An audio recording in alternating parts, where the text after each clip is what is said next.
Hey, what's going on, guys? It's Tom, and today I want to talk to you about a cool, relatively new acoustic that I picked up, and that is the Orangewood Hugo Live Baritone Acoustic Guitar. Really, really cool piece. So I found myself looking for an extended range acoustic. I'm not much of an acoustic player, play a lot of electric and things like that, and thought that a baritone would be cool. I play in like drop B most of the time, so I'm kind of in that register and that frame of mind more often than not anyway. So I saw that Orangewood had some of these and heard a lot about the company over the years in their direct-to-consumer format, and looked up reviews and decided to give it a shot. I think as of right now, when I record this, the only review on YouTube is the one that Orangewood actually released. So I kind of bought it like a little bit unsure, just because there wasn't really a huge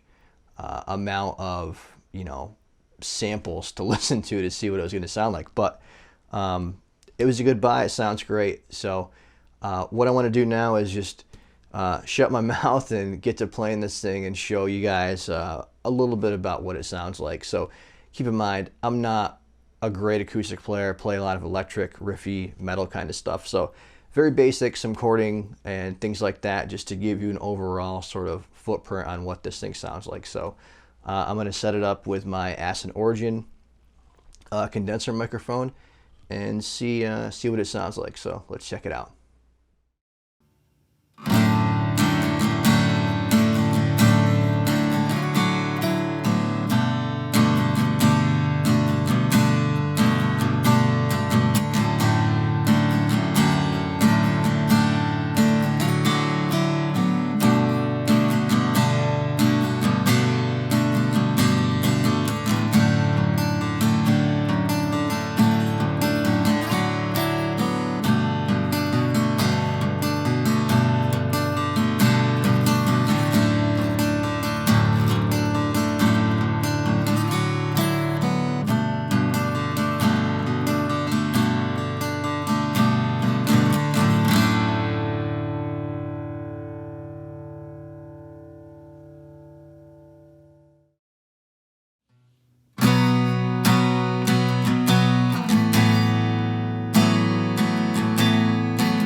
All right, so now that you've heard the Hugo Live, I want to give you guys sort of my thoughts, impressions on the instrument, things I love about it, things I don't really love about it, and just a totally unbiased take on this specific guitar. So I'll start off with the things I really like. First and foremost, the sound. Anytime I've ever heard or played a baritone acoustic, it's just been, I've been really, really into it. I love that low register, and I think that it's, I don't know, you get like this sort of haunting vibe from a baritone guitar. And even if you're playing similar chord shapes, you're sort of playing songs, you know, way lower than normal, it's just fun, it's different. And I just find myself being really like inspired and not wanting to put it down. So that's the other thing, it's just an inspiring guitar. I always find myself like walking past it as I come into the studio here, and I'm just like, oh, I'll sit down and play it for a minute before I'm on to something else, because it's just fun. So it definitely has the fun playability factor, and it's just an attractive guitar, for sure. Another thing that I really like about it is just the way it looks.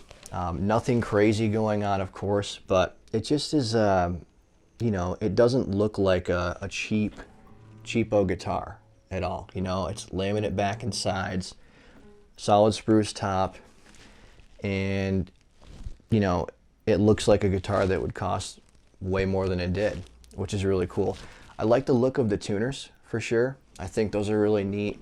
They have the gold with the sort of rubberized black tuner buttons, which is cool. And it just gives it sort of a more premium sort of feel to it, I guess. The body shape is really great too. It's a very comfortable guitar to play, sort of in like that, you know, grand concert-y vibe, obviously without the cutaway, but it's not too big. It's not too big to the point where with those low baritone notes and register it gets too boomy. I think it's just right for the guitar. So really, really great. But that being said, like I said, it's going to be a totally unbiased review, so there are some things that weren't super great. First and foremost, I already said before that I like the way the tuners look.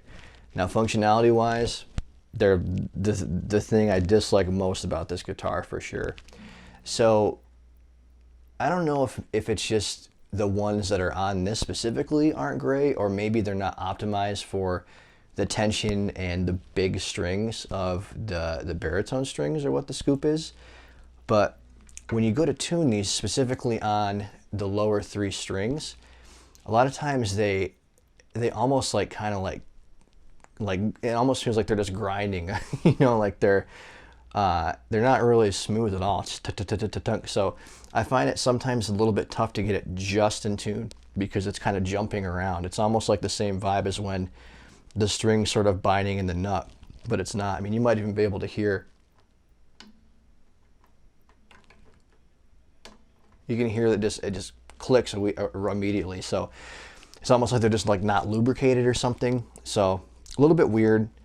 Not something that bothered me a ton, because I knew when I got the guitar, that was probably going to be one of the first things that I would swap out. So is what it is. The tuners on this one aren't great. Again, it could just be I got a bad set. Not really sure. I didn't really connect with the Orangewood guys on that, because I planned on swapping them when I bought the guitar. Another thing that was a little bit odd was when I went to change the strings out. I have elixirs on here now. I was trying to take the low B out of there, and the pin here, I went to pop it out, and it was just impossible to get out of there. So I took some snippers and sort of used the bridge to rock it out, as you should, and I was concerned that it was literally going to either like pull the bridge up or just break something. So I finally just worked it for a little while, and when it finally came out, it actually pulled a piece of the bridge, just a small little chip came with it. So I think from the factory, they weren't reamed quite big enough for whatever reason. So I took it to my tech, and he was able to just make them slightly larger so they fit in and out of there. Still really snug, everything's fine. Not something that bothered me a ton. It's pretty minor, but it did happen. Lastly, I had an issue with the 3rd fret being slightly high. I was getting a little bit of buzz up here, and it was just turned out there was a spot on the fret that was a little high. It must not have just gotten leveled just right. So when I had it there, he diagnosed it, took that down just a little bit. Everything's fine now. So But yeah, those are just a few things that popped up, and I wasn't expecting everything to be absolutely perfect, you know, out of the box when it's a sub $500 guitar. You know what I mean? So I knew there would be some things. I figured that the setup wouldn't be great, but honestly, it was pretty good. It was not super low to where it was buzzy, and it wasn't crazy high where it was like tough to play. It was just right. So if you're looking for a guitar that's different, inspiring, if you've ever considered maybe checking out a baritone guitar, I would definitely check out the Orangewood Hugo Live. Really, really fun guitar. I love what they're doing. I love the direct-to-consumer format. And, you know, I think that you're able to get a really, really great guitar for a lot less than you would otherwise going, you know, through a dealer, because it's the direct-to-consumer format. So, hope this was helpful. Let me know if you liked the guitar, liked the video, comment, suggestions, all the above. Let me know what you think. And, you know, like, share, subscribe. Check this guitar out. Check out Orangewood. They're doing really, really cool stuff. Thanks. Appreciate it. Thanks for watching. See ya.